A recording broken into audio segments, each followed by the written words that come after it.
네, 성경 말씀은 히브리서 13장 1절에서 9절, 히브리서 13장 1절에서 9절 말씀입니다. 제가 봉독하겠습니다.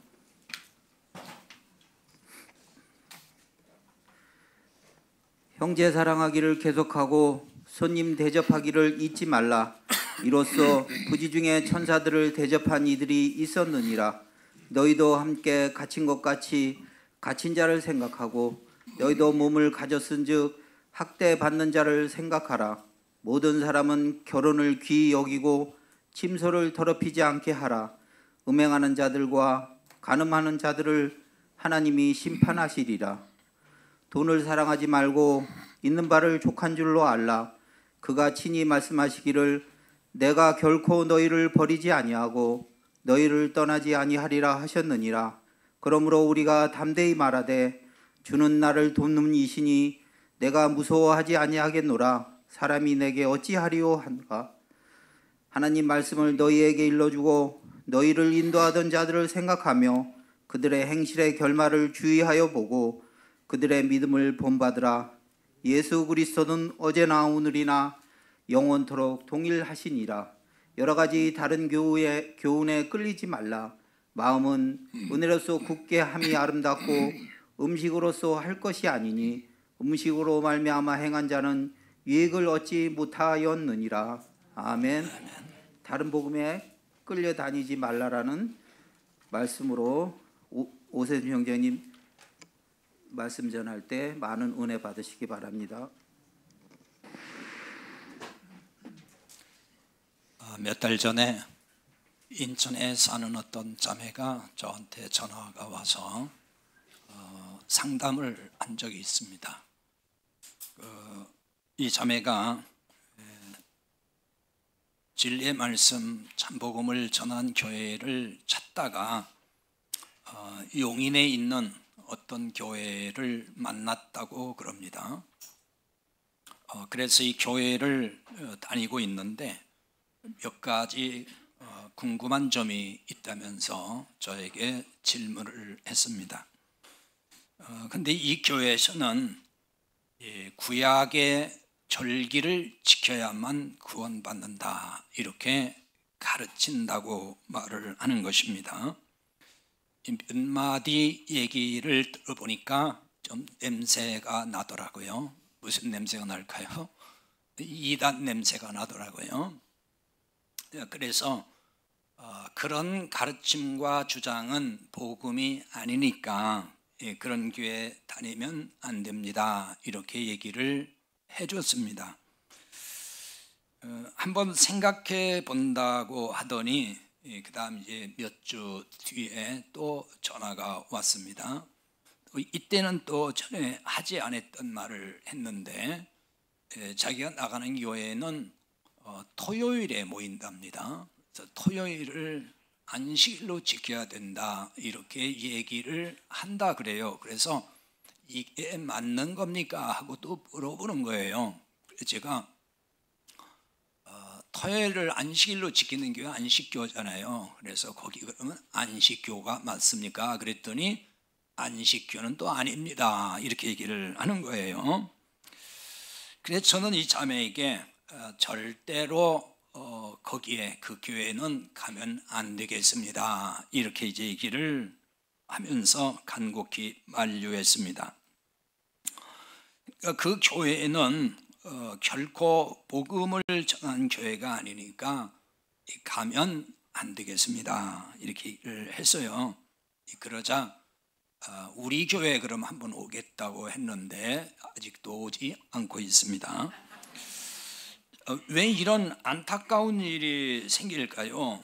이 복음의 눈이 떠지기도 전에 이단의 미혹을 받아서 거기 걸려든 겁니다. 이 복음의 눈이 확실하게 열리지 않으면은 거짓 미혹, 거짓 진리를 전하는 그런 그 미혹에 쉽게 넘어갑니다. 저에게 상담했던 이 자매와 유사한 신자가 한국 교회에 적지 않습니다. 이런저런 이유로 다니던 교회를 떠나서 방황하는 신자도 참 많아요. 이런 신자들이 거짓 복음의 미혹을 받아서 끌려다니기 십상입니다. 오늘 본문 이제 9절에 가서 보면은 여러 가지 다른 교훈에 끌리지 말라 이렇게 나와 있습니다. 여기서 왜 이런 말씀을 할까요? 이것은 이 히브리서를 기록한 목적과 깊은 연관이 있습니다. 이 히브리서를 기록해서 처음 이게 읽어야 될 그 시대의 신자들을 원독자라 그럽니다. 이 히브리서의 원독자들이 처했던 그 영적 상황과 깊은 상관이 있다는 얘기예요. 이 히브리서는 여러분이 읽어보셔서 알겠지만은 이 구약의 제사제도와 율법을 많이 인용하고 있습니다. 그래서 상당히 어렵게 느껴지죠.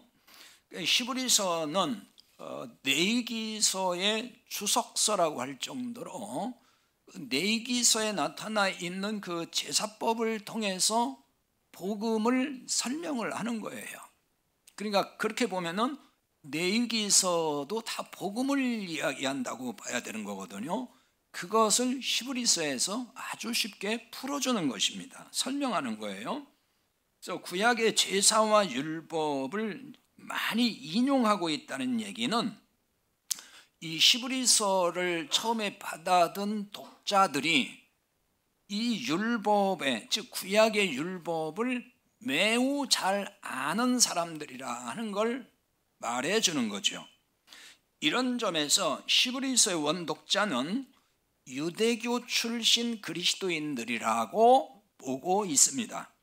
유대교 출신 그리스도인들은 로마 정부로부터도 박해를 받고 또 유대교로부터도 심한 박해를 받았어요. 따라서 다시 유대교로 돌아오라고 하는 미혹을 참 많이 받고 그걸 견디다 못해서 다시 유대교로 돌아가는 신자들이 있었다는 얘기예요. 그러니까 이 같은 배경에서 유대교 출신 그리스도인들에게 복음에 굳게 설 수 있도록 가르치는 말씀인 거죠. 그러니까 구약의 그 제사법을 가지고 거기에 담겨 있는 복음이 이런 거다. 여기에 예수님의 십자가 복음이 있다. 이거 얘기를 해주는 거예요. 왜 자꾸 흔들리니까. 율법으로 구약 율법으로 유대교로 자꾸 돌아가려고 하니까 그 돌아가면 안 된다. 이 복음에 바로 서야 된다. 그래서 그 복음을 잘 설명하는 겁니다. 자, 오늘날은 뭐 극심한 박해는 없습니다. 물론 이제 그 이슬람권이라든지 특정 몇몇 나라에서는 여전히 극심하게 기독교를 박해하고 있지만은 그 외의 나라에서는 뭐 그렇게 큰 박해가 있는 나라는 없죠. 그러나 이렇게 종교의 자유가 있고 또 복음을 전할 수 있는 자유는 있지만은 수많은 거짓 복음의 미혹에 노출되어 있다는 거죠. 많은 신자들이 특히 복음을 안다고는 하지만 확고하게 서 있지 못한 신자들이 바로 이에 해당하는 거예요. 안다고 하지만은 미혹을 얼마든지 받을 수 있다는 거죠. 확실하지 않으면은. 그러면 9절에서 말씀하는 여러 가지 다른 교훈이란 무엇을 의미할까요? 여러 가지 이렇게 이제 나와 있다 보니까 막 종류가 수없이 많은 이렇게 읽히지만은 원래 이 원문의 뜻은 그런 얘기가 아니고 잡다한 그런 말이에요. 잡다하다. 그 다음에 다른 교훈이라 그랬죠. 다른이라는 말도 어떤 차이를 말한다기보다는 이 말의 원뜻은 낯설다 그런 얘기예요. 처음 봐. 너무 생소하고 낯선 나그네 뭐 이런 뜻이 있습니다. 따라서 여러 가지 다른 교훈이라는 얘기는 잡다하고 들어본 적이 없는 교훈이란 말인데 원문에는 이게 복수로 되어 있어요. 교훈들을 말합니다. 이것을 한마디로 표현하면은 다른 복음인 거예요. 또는 거짓 복음, 거짓 진리 이걸 말하는 것입니다. 좀 구체적으로 들어가 보면은 이게 율법주의입니다. 9절에서 바로 이 점에 답을 주고 있습니다. 9절입니다. 여러 가지 다른 교훈에 끌리지 말라. 마음은 은혜로서 굳게함이 아름답고 음식으로서 할 것이 아니니 음식으로 말미암아 행한 자는 유익을 얻지 못하였느니라. 이렇게 나와 있습니다. 다른 교훈에 끌리지 말라고 한 후에 마음은 은혜로서 굳게함이 아름답다. 이렇게 나와 있죠. 지금 여기 은혜라고 말을 한 것은 다른 교훈의 반대 개념에서 지금 쓰고 있는 거예요. 다른 교훈의 반대 개념이 지금 은혜인 거예요. 자, 은혜는 복음을 말하는 거죠. 그러니까 율법주의와 은혜의 복음은 서로 대척점에 있어요. 항상 반대입니다. 그래서 율법주의 설교와 복음적 설교를 들으면 완전 반대로 설교를 합니다. 그걸 여러분들이 캐치를 해야 돼요. 반대예요, 완전히. 그래서 율법주의 설교에 익숙한 사람들은 복음적 설교가 되게 거북해요. 왜? 항상 반대로 얘기하니까. 그러니까 또 복음적 설교에 익숙한 사람은 율법주의 설교 못 들어요. 완전 반대니까. 반대예요, 항상. 그렇게 아시면 돼요. 자, 마음은 은혜로서 굳게함이 아름답고 음식으로서 할 것이 아니니 이렇게 되어 있습니다. 여기 음식이란 말이 나왔는데 왜 갑자기 음식이 나왔을까? 여기 음식이란 말은 율법주의란 점을 더 구체적으로 보여주는 용어로 지금 쓰고 있는 거예요. 그러니까 율법을 얘기하는데 음식을 얘기한 거예요. 왜냐하면 구약의 레위기에 보면 음식이 율법으로 규정되어 있잖아요. 먹는 음식, 먹을 수 없는 음식. 그러니까 여기서 이게 율법을 얘기하는 거예요. 그러니까 그걸 표현한 거예요. 그러므로 다른 교훈에 끌리지 말라는 말은 율법주의 신앙에 끌리지 말라는 것이 되는 거예요. 당시에 복음적 신앙에서 흔들리는 유대인 그리스도인들에게 1차적으로 주는 말씀이죠. 그러면서 동시에 이제 이것은 그 시대를 살아가는 모든 그리스도인에게 주는 말씀이고 오늘 우리에게도 주는 말씀인 거죠. 그래서 복음적 신앙에서 흔들리는 현대 그리스도인들에게도 주는 말씀이라는 거예요. 그러니까 복음을 안다고 하고 그 신앙에 서 있다고 하면서도 때때로 미혹을 받아서 흔들흔들한단 말입니다.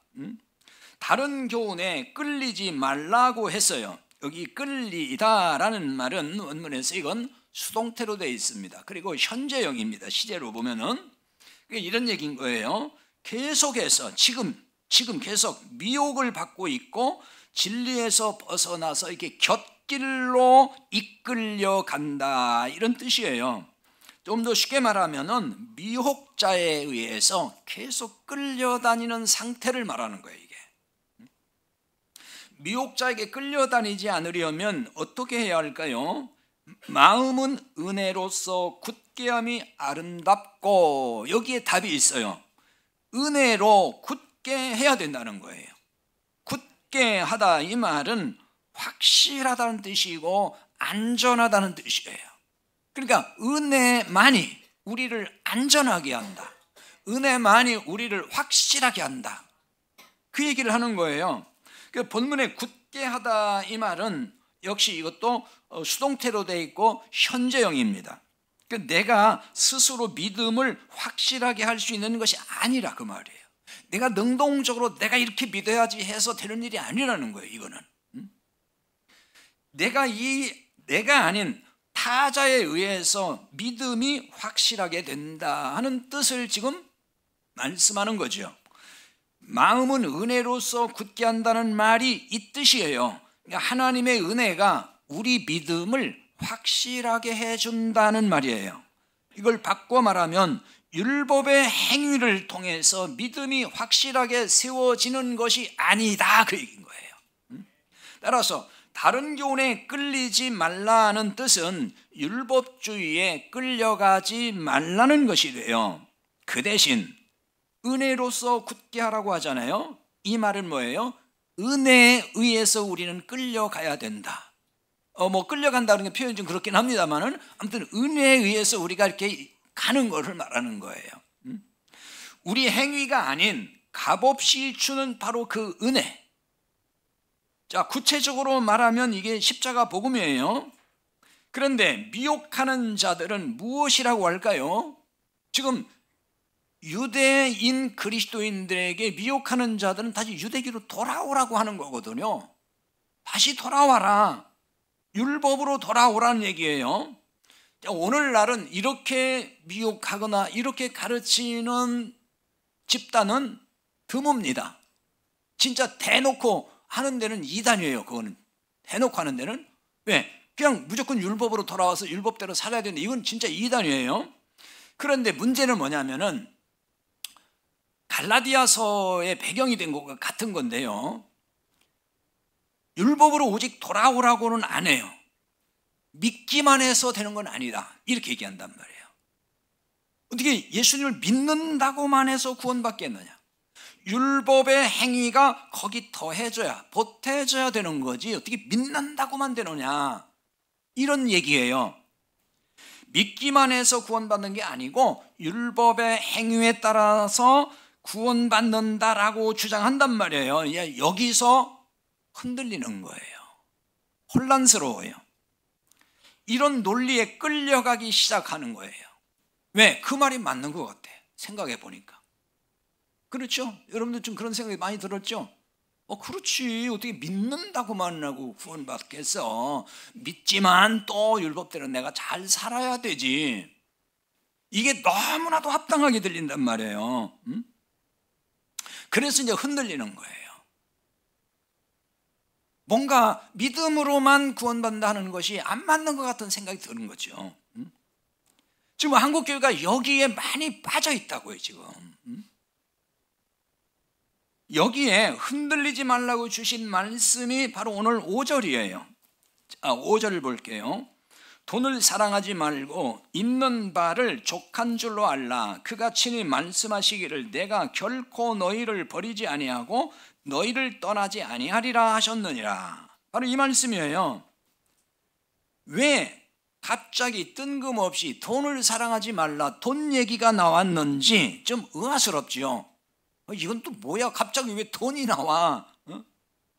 네가 왜 거기서 나와? 그거잖아요. 지금 돈이. 돈을 사랑하지 말고 이렇게 돼서 돈으로 금방 우리가 이렇게 읽어지는데 원문에는 사실 돈이라기보다는 그냥 탐욕이 없다 그런 뜻이에요. 이게 탐욕이 없다. 있는 바를 족한 줄로 알라 했잖아요. 이 말은 무슨 얘기냐면은 있는 그것으로 충분하다 이런 뜻입니다. 이 말씀이 그러면 단지 그 돈, 물질에 욕심 부리지 말라는 교훈일까? 자, 이렇게 읽히죠. 그런 교훈일까? 그런 뜻이 아니에요. 이 말씀은 율법의 행위로 의와 공로를 쌓으려고 욕심 부리지 말라 그 얘기예요. 성경에서 탐심, 탐욕 이런 용어가 나올 때는 이게 뭔가 내가 애쓰고 힘써서 내 의와 공로를 쌓으려고 하는 것을 표현할 때 그렇게 쓴다고요. 탐심 부리지 말라는 것도 그런 의미가 거기 담겨 있어요. 다시 말하면 이게 율법의 행위를 상징적으로 말할 때도 탐심이라는 말을 쓰는 거예요. 그래서 있는 바를 족한 줄로 알라 하는 말이 지금 이런 얘기거든요. 다시 말하면은 하나님의 은혜면 충분하다 그 얘기예요. 내가 자꾸 그 율법의 열심을 통해서 내 의의를 쌓아가려고 하는데 그럴 필요 없다. 하나님의 은혜면은 모든 게 그냥 충분하다. 우리가 구원받고 하나님의 자녀로 사는 데는 그냥 하나님의 은혜면 충분한 거지. 그게 좀 부족해서 율법의 행위를 좀 보태야만 내가 구원이 이루어진다는 게 아니란 말이에요. 그런데 지금 기독교 2000년 역사에서 이런 미혹자들이 너무 많다는 거예요. 지금도 한국교회도 많고. 그 믿기만 해서 되는 게 아니다는 얘기 그거잖아요. 그 믿음으로만 되는 게 아니고 뭔가 네 행위를 좀 거기에 보태야 구원이 마침내 완성되는 거지, 이런 얘기거든요. 지금 그 얘기를 하는 게 아니고 하나님의 은혜면 충분하다, 네 구원이 충분하다, 그 얘기예요. 그런데 왜 하나님의 은혜로는 부족한 것처럼 율법의 행위에 그걸 탐심이라고 하는 거예요? 왜 거기 의지하느냐 그 말이에요. 그러니까 이런 사람들, 이런 생각을 가진 자들은 헌금 많이 하고 충성 많이 하고 봉사 많이 해야만이 복도 받고 상급도 받고 이렇게 믿잖아요. 하나님의 은혜로는 부족하고 내가 뭔가 해야 그래도 뭔가 내가 복도 받고 상도 받는 거지, 이런 거 있잖아요. 그 하나님의 은혜로만으로는 부족하다는 생각을 갖는 것과 똑같은 거예요. 또는 이렇게 하지 않으면은 고난이 많이 오거나 벌을 받는다고 여기는 신자도 많아요. 그러니까 열심히 내가 예배드리고 뭐 갖다 바치고 충성하고 뭐 봉사하고 뭐 사명 감당이라 하면서 하는 이유가 이거 제대로 안 하면은 하나님이 화나가지고 벌도 줄 수 있고 내 가는 길이 뭐 엉망이 되고 힘들어질 수 있다. 그러니까 그게 두려워서 열심히 한단 말이에요. 이런 까닭에 하나님께 막 버림받을 수도 있고 하나님이 내 곁에서 떠나신다라고 하는 두려움을 가지고 살아요. 그런 신자들 많잖아요, 교회를 나오면서도. 그래서 이런 신자들에게 5절에서 지금 이렇게 말씀하잖아요. 내가 결코 너희를 버리지 아니하고 내가 너희를 떠나지 아니하리라. 결코 안 버린대요. 하나님 절대로 떠나지 않는데 우리를. 하나님은 당신의 자녀를 어떤 경우에도 결코 버리지 않고 떠나지 않으신다고 말씀을 해요.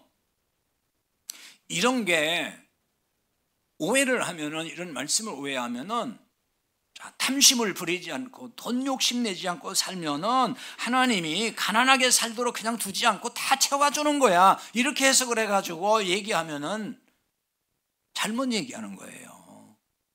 이런 말씀들을 그렇게 해석을 해서 자꾸 주머니 거 빼내잖아요. 왜? 하나님이 다 채워주니까 걱정하지 말고 하나님께 바쳐 그러는 거. 믿음으로 바치면 하나님이 다 채워준다. 집 한 채 팔아서 바쳐보세요. 하나님이 2채 주실지 알아요? 하나님이 안 주세요. 그러면 고생만 찔찔 한다고요. 초대교회에서 탐심을 버린 성도들이 어떻게 살았는지 아세요? 초대교회 성도들이요, 대부분 가난하게 살았어요. 박해받고. 그들이 무슨 탐심을 가지고 산 사람들이 아니에요. 정말 다 버리고 살았어요. 그럼 하나님이 다 채워줬어야 되는데 안 채워줬어요. 그냥 고난 중에 살았어요. 은혜로 구원하신 하나님은 우리가 연약하여 넘어져도 끝까지 우리를 은혜로 붙들고 가셔요. 율법의 행함이 미달된 우리를, 미달됐다 그래서 점수가 좀 부족하다 그래서 버리거나 우리에게서 떠나시는 하나님이 아니란 말이에요. 근데 율법의 행함이 좀 미달되면은, 뭔가 그 점수가 부족하면은 하나님이 버리신다라고, 하나님이 그래서 복을 안 준다고 미혹하는 자들이 많다고요. 하나님이 우리의 연약함에도 은혜로 끝까지 붙들고 가신다는 이 말을, 이걸 잘 알아들어야 돼요. 오해하면 안 돼요. 마치 하나님의 은혜를 자꾸 얘기하니까 아무렇게나 죄짓고 살아도 괜찮다는 식으로 오해하지 말아야 돼요. 이렇게 오해해서 은혜만 강조하면 방종하게 만드는 것이라고, 그래서 비판하는 사람들도 많아요. 이거는요, 은혜의 개념을 잘 이해를 못해서 그럴 수도 있어요. 우리는 은혜를 어떻게 생각하느냐 하면은, 설교를 들으면서 좀 뭔가 가슴이 뭉클해지고 눈물이 찔끔 나면은 은혜 받았다 이렇게 얘기하잖아요. 은혜 본질은 지금 그런 게 아니에요. 항상 말씀드리잖아요. 자격 안 되는데 주는 거예요, 하나님이. 그걸 은혜라고 한다고요. 그러니까 이런 개념을 깨닫지 못하면은 자꾸 교회가 은혜만 강조하니까 신자들이 제멋대로 살고 다 저렇게 변화도 안 되고 죄 짓고 산다 이런 얘기들을 많이 한다고요. 이건 뭐냐면은 은혜의 개념을 제대로 깨닫지 못하고 복음을 깨닫지 못하고 구원과 상관이 없는 자들이 이렇게 반응할 수 있어요. 그러니까 이같이 반응하는 신자나 목사는 은혜를 강조하는 목사에게 이런 식으로 공격을 해요. 이렇게 죄를 짓지 않도록 말씀대로 철저하게 살아야 한다고 왜 강조 안 하냐? 그걸 교회가 강조해야 된다. 이렇게 강조해도 죄 짓고 살면 안 됩니다. 하나님께 벌 받습니다. 뭐 지옥 갑니다. 막 이렇게 강조를 해도 그래도 엄청나게 지금 저렇게 죄 짓고 사는데 이 세상 죄가 이렇게 만연하고 기독교인이라면서 이렇게 죄를 막 짓고 사는데 어떻게 맨날 하나님이 막 사랑의 하나님, 은혜의 하나님 이 얘기만 하느냐. 그러니까 이따위 설교하니까 신자들이 다 저렇게 죄 짓고 마음대로 사는 거다. 이렇게 공격하거나 비난하는 사람들이 있어요.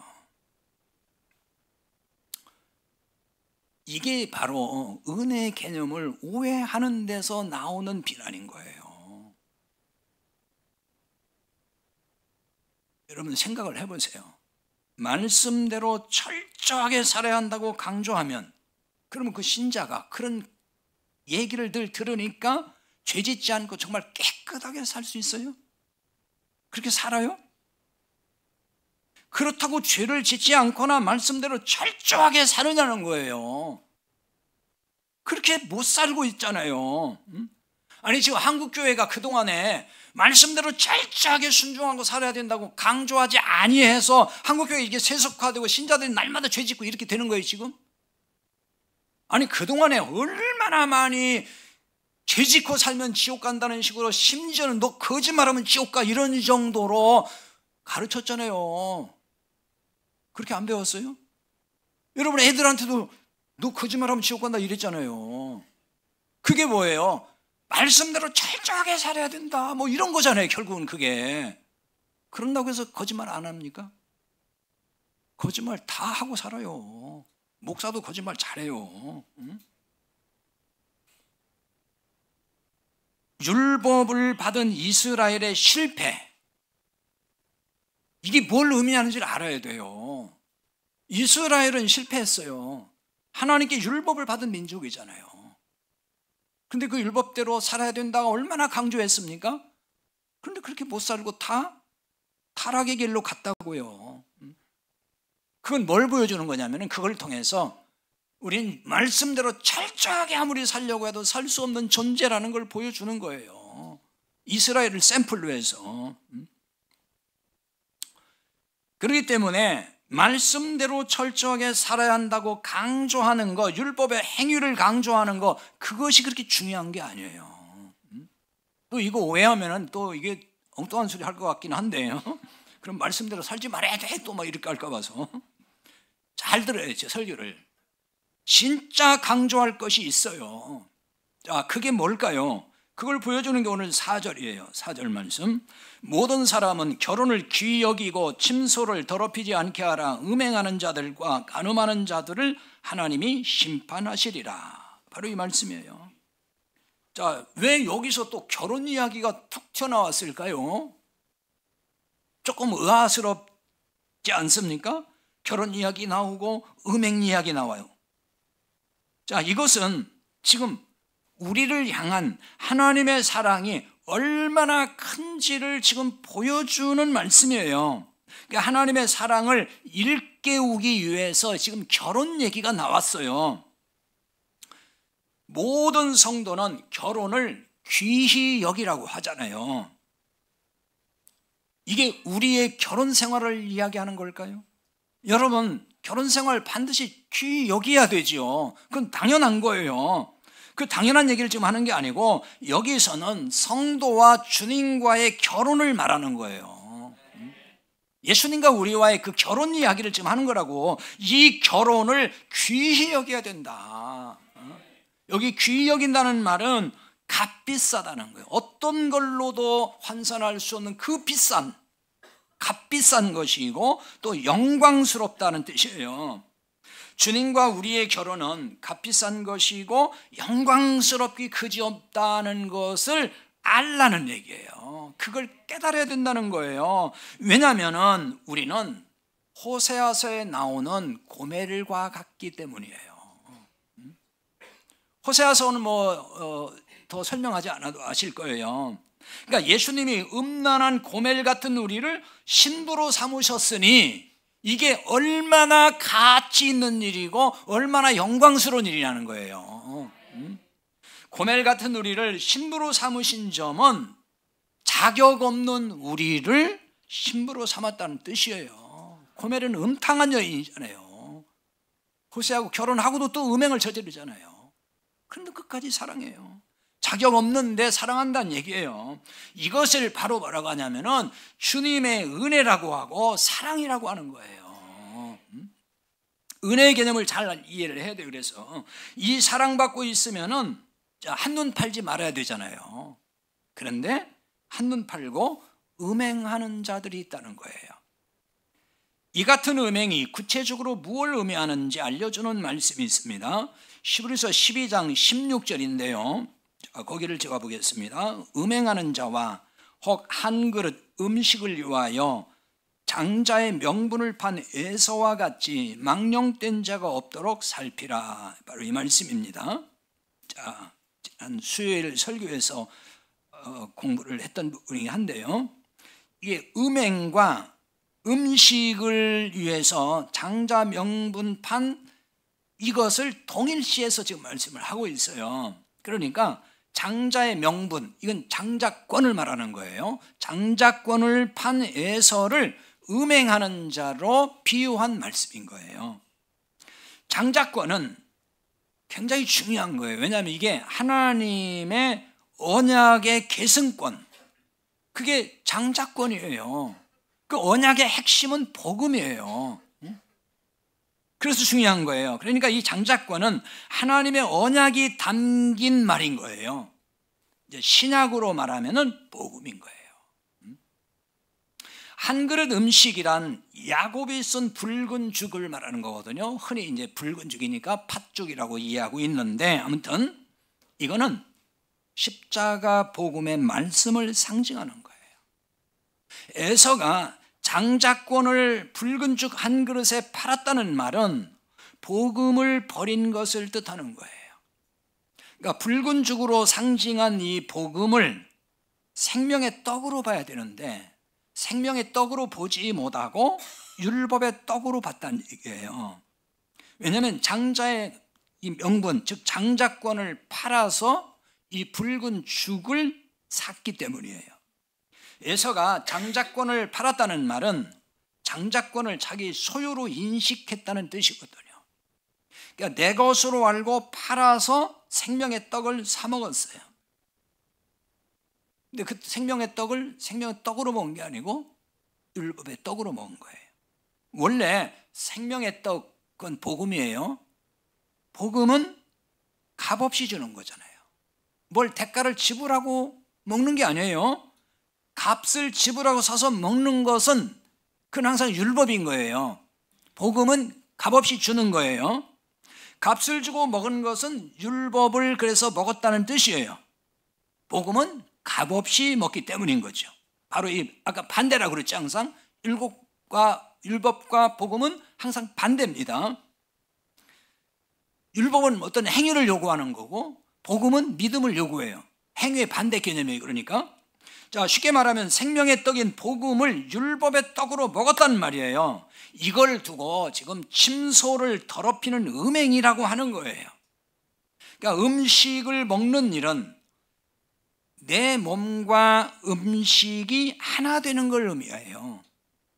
음식이 들어가면 내 몸에 나하고 하나 돼 버리잖아요. 그 얘기예요. 지난 수요일에 설교를 했는데 자, 이런 점에서 생명의 떡을 먹으면은 그 생명의 떡과 내가 하나가 되고 연합되고 율법의 떡을 먹으면 율법의 떡과 내가 하나가 되는 거예요. 그래서 생명의 떡은 예수님이잖아요. 자, 복음이라고도 그러고 예수님이라고도 하고 똑같은 얘기입니다. 근데 이 예수님이 우리의 누구예요? 남편, 신랑이잖아요. 예수님이. 그래서 생명의 떡을 먹는 일은 예수님과 한 몸을 이룬다는 뜻이 거기 내포되어 있는 거예요. 주님과 내가 연합된 몸, 한 몸이다. 이런 점에서 율법의 떡을 먹는 일은 율법이란 남편과 한 몸을 이룬다는 거죠. 따라서 율법이란 남편과 한 몸을 이루면 그게 뭐냐? 침소를 더럽히는 것이 된다는 얘기예요. 그러므로 침소를 더럽히지 않게 하라는 말씀을 이런 관점으로 봐야 되는 거죠. 자, 복음의 말씀을 율법의 떡으로 먹지 말라는 거예요. 복음인데도 그걸 율법으로 먹는다는 거예요. 복음의 말씀을 주어도 율법으로 알아듣고 율법을 양식으로 먹는 신자들이 많아요. 복음을 못 깨달으면 그런 상황이 벌어지는 거예요, 자꾸. 이게 율법이 아니고 이게 복음입니다 라고 얘기해도 그걸 율법으로 알아들어요. 예수님 당시 대부분 그랬다고요. 자, 예를 들면 오늘 본문의 내용을 통해서 그냥 같이 생각을 해보자고요. 자, 돈을 사랑하지 말라 그랬죠. 그럼 이게 율법이에요, 복음이에요? 율법이에요. 음행하지 말라, 율법이에요, 복음이에요? 율법이에요. 이것도 다. 율법은 항상 뭐를 하라 혹은 하지 말라 이렇게 되어 있어요. 행함에 대한 거예요, 전부 다. 그런데 여기 돈을 사랑하지 말라, 음행하지 말라 분명히 율법입니다. 겉으로 보면은 표면적으로는 율법이 맞아요. 그런데 이게 사실은 복음이에요. 이 말씀의 맥락에서 이 말씀에서는 지금 복음을 얘기하는 거예요. 이 속에는 복음이 있어요. 그러니까 이런 말씀은 우리가 지킬 율법이 아니라 하나님이 이루신다는 복음이에요. 이걸 지금 말씀하는 거거든요. 그래서 이 복음을 보지 못하니까 내가 지켜서 이루어야 될 율법으로 본다는 거죠. 그러니까 돈을 사랑하지 말라도 내가 지켜서 이루어야 될 율법이고, 음행하지 말라도 내가 지켜서 이루어야 될 율법이 되고 말아요. 그래서 돈을 사랑하면 안 되는구나 하고서 돈 사랑하지 말아야지, 사랑하지 말아야지 그러고 산다고요. 근데 사랑해요, 안 해요? 속으로는 다 사랑하면서 사람들 앞에서만 나 돈 사랑하지 않는 것처럼 하면서 돈 이렇게 쓰기도 하고 그런다고요. 그걸 위선이라 그러는 거예요. 다른 게 위선이 아니에요. 속으로는 사랑하는데 사람들 앞에는 안 사랑하는 것처럼 보이는 거예요. 돈 팍팍 쓰면 돈 사랑하지 않는 것처럼 보이잖아요. 음행하지 말라고 했지만 다 마음으로 음행 다 하고 살아요. 이 문제를 좀 더 한번 생각을 해보자고요. 음행하고 간음하는 자들을 하나님이 심판하신다고 했어요. 자, 이걸 문자대로 읽기 때문에, 그러니까 율법으로 읽기 때문에 바람 피우면 심판받고 지옥 간다 이렇게 말을 하는 거예요. 이게 문자대로 이루어지면은 바람 피우는 남편들이 있을 때 속 시원하겠죠. 저 인간 심판받고 지옥이나 가버리라 이런 마음이 생길 거라고요. 근데 유감스럽게도 그 말이 아니에요. 자, 여기 음행하는 자들을 심판하신다는 말은 주님이 우리와 이혼하지 않는다는 말의 역설이에요. 자, 아까 호세아서의 고멜 이야기했죠. 호세아서의 고멜이 음행을 했어요. 원래 음란한 여인이에요. 근데 호세아에게 하나님이 결혼하라 그랬어요. 결혼했으면 끊어야 되는데 또 바람 피고 나가요. 그럼 버렸습니까? 이혼했습니까? 이혼하지 못하겠어요, 하나님께서. 끝까지 사랑했어요. 심지어는 몸값을 주고 데려오기도 해요. 구약의 이 호세아는 신약의 예수예요. 히브리어 호세아가 헬라어의 예수라고요. 예수님을 말씀하는 거예요. 이처럼 주님은 우리가 비록 영적으로 음행해도 이혼은 하지 않는다는 걸 보여주는 거라고요. 반대로 우리가 영적으로 음행했다고 해서 예수님께 이혼을 당하면, 예수님 우리를 이혼하자고 이혼 당하면은 그건 심판이다. 이혼당하면 그건 심판이란 말이에요. 하지만 예수님은 우리가 영적인 음행을 해도 이혼을 한다는 거예요? 안 한다는 거예요? 안 한다고 하잖아요. 예수님은 우리가 가서 예수님 저 이혼합시다 그래도 이혼 안 하신다고요. 절대 안 돼 그거예요. 예수님은 절대 안 하신다고. 그러니까 이혼을 안 하시니까 우리가 이혼을 안 하면은 그럼 심판이 있다는 거 없다는 거예요? 심판이 없다 그 얘기예요. 심판은 멸망당한다. 지금 이 말씀을 하는 거라고요. 그래서 복음이라고 한다고요. 그러나 우리가 지켜서 이루어야 할 율법이라면은 과연 우리가 이걸 이룰 수가 있을까요? 이 율법대로? 자, 아까 말씀드렸지만 어떻게 돈을 사랑하지 않고 살 수가 있어요? 돈 다 좋아하잖아요. 마음으로 가늠하지 않고 어떻게 살 수가 있어요? 이렇게 살 수 없는 것을 예수님이 아시고 예수님이 이루신다는 말이에요. 이렇게 예수님이 우리를 대신하여 행하시는 것, 그걸 은혜라고 하고 사랑이라고 하는 거예요. 그냥 뭐 설교 들을 때 조금 마음에 뭉클했어, 그러니까 은혜 받았어, 그 은혜가 아니라고요. 은혜는 이렇게 내가 못하니까 예수님이 대신 다 하시는 거, 대신 다 짊어지고 가시는 거, 그걸 은혜라고 한다고요. 이러한 은혜와 사랑의 예수님은 영원히 변함이 없다는 거예요. 그게 오늘 8절이에요.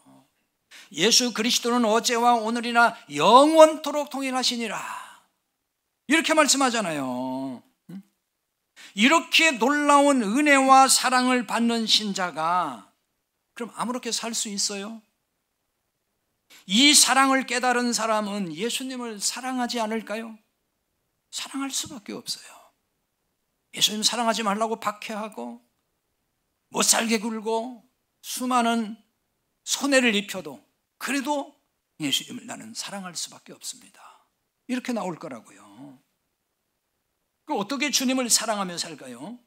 오늘 1절과 2절에 보면은 이렇게 말씀합니다. 형제 사랑하기를 계속하고 손님 대접하기를 잊지 말라. 이로써 부지 중에 천사들을 대접한 이들이 있었느니라, 이 말씀이에요. 자, 여기서 형제란 누구일까요? 히브리서 2장 11절로 가면은 거기서 보여줍니다. 거룩하게 하시는 이와 거룩하게 함을 입은 자들이 다 한 곳에서 난지라. 그러므로 형제라 부르시기를 부끄러워하지 아니하시고, 형제라는 말이 나옵니다. 근데 우리말에는 그들을 빼놨어요. 근데 원래 원문에는 그들이 있습니다. 그들을 형제라 부르시기를 부끄러워하지 아니하셨다. 거룩하게 하시는 이는 그리스도를 말하고 거룩하게 함을 입은 자들은 성도예요. 근데 이 둘이 다 한 근원에서 났다고 하잖아요. 그 말이 뭐냐? 서로 하나라, 그 뜻이에요. 서로 하나다. 그러니까 예수님은 이렇게 당신과 하나 된 우리를 형제라고 부르는 걸 부끄러워하지 않으신다는 거예요. 여기 부끄러워하지 않는다는 얘기는 창피스럽게 여기지 않는다 이 얘기예요. 왜 사람이 그 창피하게 여기는 사람이 있잖아요. 심지어 그 못된 자식들은 부모가 못 나면 창피해가지고 사람들한테 소개도 안 하잖아요. 예수님은 우리가 못났던 잘났던 창피하게 여기지 않는다는 거예요. 형제라고 부르는데, 그러니까 우리도 서로 형제라고 부르기를 부끄러워하지 말아야 된다, 창피스럽게 여기지 말아야 된다는 얘기예요. 연약함과 부족함이 많이 보이는 형제일지라도 창피하게 생각하지 말아야 된다는 거예요. 왜냐하면 실수와 허물이 많은 우리를 창피하게 여기지 않는 주님의 그 사랑, 그 예수님을 안다면 우리도 누가 됐든지 창피하게 여기지 말고 형제라고 얘기를 해야 된다는 거예요. 그러면 형제 사랑하기를 계속하라 해서 그 형제가 그럼 누구일까요? 여기서 형제는 단수 명사로 되어 있거든요. 그리고 앞에 정관사가 있어요. 그 형제, 그 말입니다. 근데 번역에는 그게 안 나왔어요. 이렇게 보면은 우리의 형제이신 예수님이라고 볼 수가 있는 거죠. 예수님 사랑하기를 계속하라는 거예요. 이런 말씀이 예수님의 사랑을 받지 못하는 사람에게는 이런 게 다 무거운 율법이 돼요. 짐이 된다고요. 예수님 사랑을 계속해야 된다. 그런데 어떻게 예수님을 계속 사랑할 수 있을까? 그게 막 부담이 되고 짐이 되는. 그럼 율법이에요. 그 사람은 그게 다. 그러니까 복음인데 율법이 되는 거예요. 그런 경우에. 그러나 예수님의 사랑받고 있는 사람, 그 사랑이 얼마나 큰지 아는 사람에게는 율법의 짐이 아니고 그게 자체가 복음이에요. 왜 그럴까요? 사랑한다는 건 즐거움이고 사랑한다는 건 행복이니까요. 그렇지 않나요? 사랑 안 해보셨어요? 사랑하면은 그냥 그게 즐거움이 아니에요? 행복이고. 그런 걸 복음이라고 하는 거예요. 그럼 이 나그네는 어떤 나그네일까요? 3절에 보면 너희도 함께 갇힌 것 같이 갇힌 자를 생각하고 너희도 몸을 가졌은즉 학대받는 자를 생각하라 이렇게 말씀합니다. 이 갇혔다는 얘기는 사로잡혔다는 얘기예요. 포로가 돼 있다 혹은 묶여 있다 이런 뜻입니다. 학대받는 이 말은 괴롭힌다는 말이에요. 압제하는 걸 말합니다. 그러니까 초대교회 당시 복음 때문에 고통당했던 많은 성도가 이런 형편에 있었다는 얘기를 지금 하는 거예요. 자, 오늘날에도 복음을 위해 살다가 이런 처지에 놓인 신자들이 분명히 있어요. 많이 있어요. 또는 율법주의 교회에 들어갔다가 또는 이단과 사이비에 빠져 거기에 들어갔다가 거기서 압제받고 영적인 노예가 돼서 영적으로 고통당하는 신자들이 많단 말입니다. 그러다가 어떻게 거기서 나와가지고 이젠 또 갈 길을 잃고 영적 나그네로 전락을 해서 갈 길을 찾지 못하고 그저 방황하는, 이리저리 방황하는 신자가 또 많아요. 이들이 우리 공동체로 들어온다 그러면은 동병상련의 심정으로 맞이하고 사랑해야 될 거예요. 이들도 다 누구예요? 예수님의 형제요, 우리의 형제이기 때문입니다. 이들과 생명의 떡을 나누며 아픔을 함께 할 수 있어야 되는 거죠. 이렇게 하는 일이 형제 사랑인 것이고 또 이렇게 하는 것이 예수님을 사랑하는 일이에요. 그러므로 아픔이 있는 형제들이 우리 공동체에 들어와서 다 회복하고 쉼을 누려야 할 겁니다. 또한 이미 주님 안에서 형제 자매된 우리 모두 안식을 누리면서 살 수 있기를 바랍니다. 기도합시다.